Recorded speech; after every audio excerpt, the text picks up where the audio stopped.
The Lord is good. Jesus is good. Kahit ano ang balita na nakikita at nasasaksihan natin sa mga social media natin. Good morning po. Ngayon po, diretso na po tayo sa atin pong pag-aaral. Ito po ay matatagpuan natin yung verse dito po sa Aklat ng Hebreo, Hebrews chapter 12, verse 27. And I'm gonna show you the verse. Ito po siya.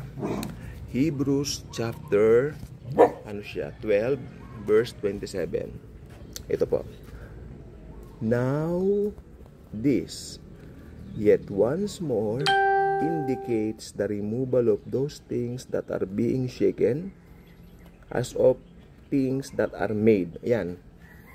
Meron palang removal of those things that are being shaken as of things that are made, that the things which cannot be shaken may remain.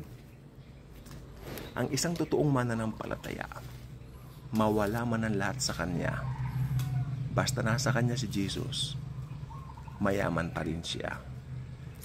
At ang isang tunay na mananampalataya, ang kanyang focus ay hindi na yung mga material things ng mundong ito.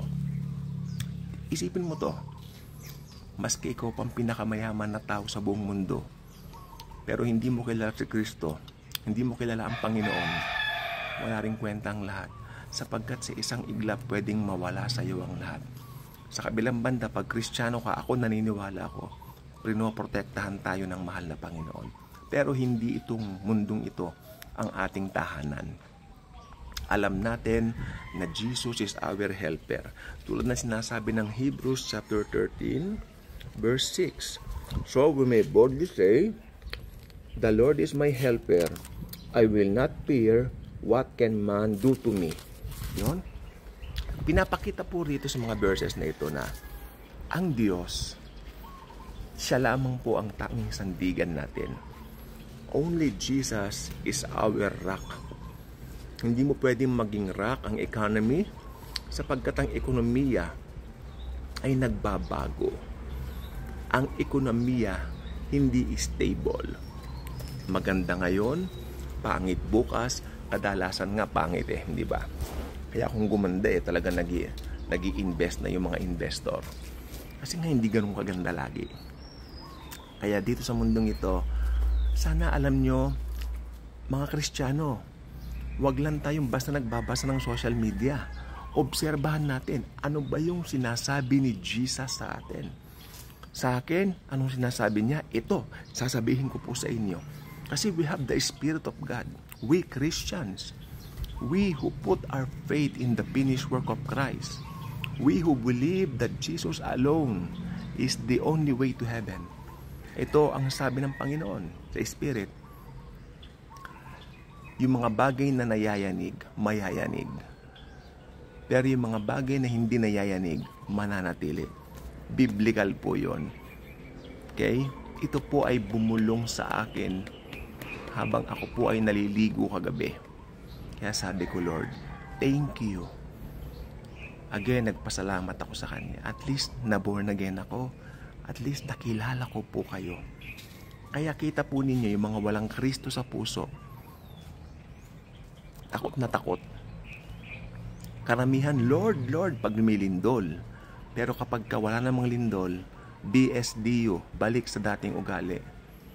Yung mga bagay na nayayanig, such as things, mga gamit, tulad nung isang nangyaring nakakalungkot po, kahapon yata itong sitwasyon na ito, sa MRT yata o sa LRT.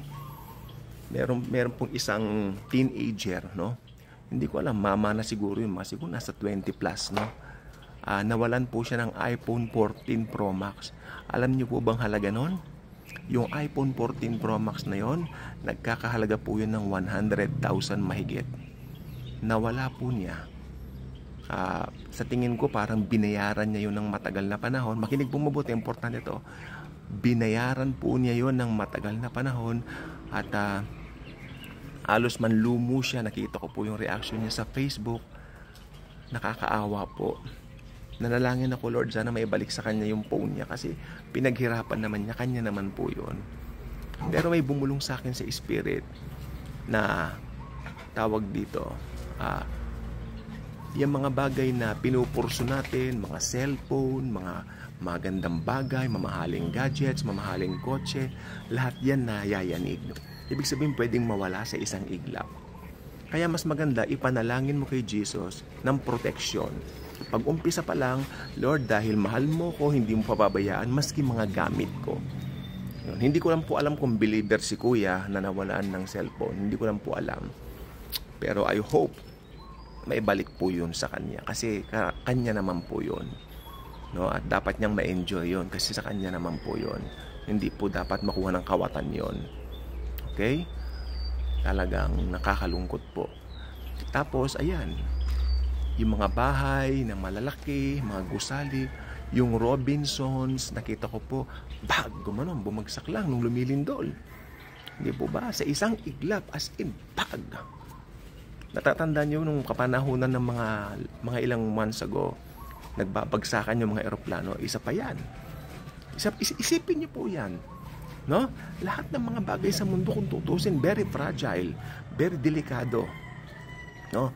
Pero if you have Christ, Jesus is our security. Yan po ang dapat nating malaman. Jesus is our security. So nakakalungkot pong talaga na dito po sa mundong ito po ay talagang pugad ng mga kawatan, tulad ng nawala ng cellphone, di ba? Kawawa naman na biktima siya.